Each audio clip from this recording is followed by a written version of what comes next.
O que a tirinha coloca? Você tem aqui um diálogo. Ué, você comprou uma geladeira? É. As crianças estão aqui, nesse caso, se aproximando da geladeira. Em seguida, o indivíduo pergunta, pra quê? Pra que você comprou a geladeira? E aí, ele afirma, é para as crianças, ele comprou a geladeira para as crianças. Perceba que a criança está abrindo aqui a porção de cima da geladeira, que provavelmente é a porção do freezer, e ela está tirando uma bacia que parece conter gelo no seu interior.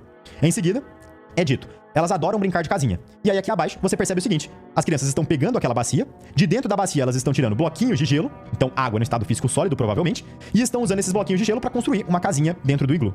Na tirinha, a geladeira é necessária para fazer gelo, porque, letra A temperatura interna do iglu é maior que a de solidificação da água. É uma boa justificativa. Sabe por quê? Imagine o seguinte, imagine que dentro do iglu eu tenha uma temperatura que, vamos colocar, seguindo o raciocínio da letra A, né? Uma temperatura maior que a temperatura de solidificação da água. Então vamos supor que dentro do iglu a temperatura seja de 20 graus Celsius, né? Uma temperatura bem baixa. É por isso que as pessoas ali dentro do iglu até passam um pouquinho de frio.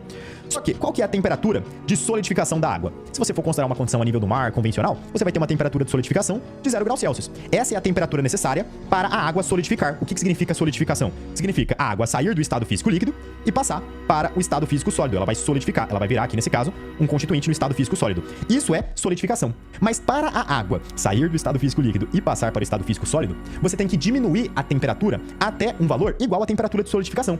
Então se eu pego água no estado líquido ali dentro do iglu, e essa água, no estado líquido, está em equilíbrio térmico com o iglu, ou seja, a temperatura interna do iglu vai ser igual à temperatura da nossa água líquida, eu tenho uma condição em que essa água no estado físico líquido vai estar em qual temperatura? A 20 graus Celsius. Se o iglu tem uma temperatura interna de 20 graus Celsius e a água líquida está em equilíbrio térmico com a temperatura interna do iglu, então essa água líquida vai estar também a 20 graus Celsius.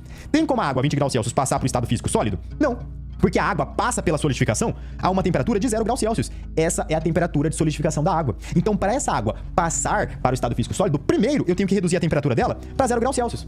E aí depois, quando ela estiver a 0 graus Celsius, se eu remover um pouquinho mais de calor dessa nossa água, é que ela vai passar para o estado físico sólido nessa situação. Então o que acontece? Eu tenho ali dentro do iglu água líquida numa temperatura maior que a sua temperatura de solidificação. É por isso que eu preciso da geladeira. Porque o que a geladeira vai fazer? Ela vai pegar aquela água que está a 20 graus Celsius, líquida, vai reduzir a temperatura dessa água para 0 graus Celsius. E ali dentro eu vou ter uma remoção de calor da água, uma remoção da energia térmica da água, para que essa água passe para o estado físico sólido. É mais ou menos essa a ideia por trás da nossa questão. Então a letra A é perfeita.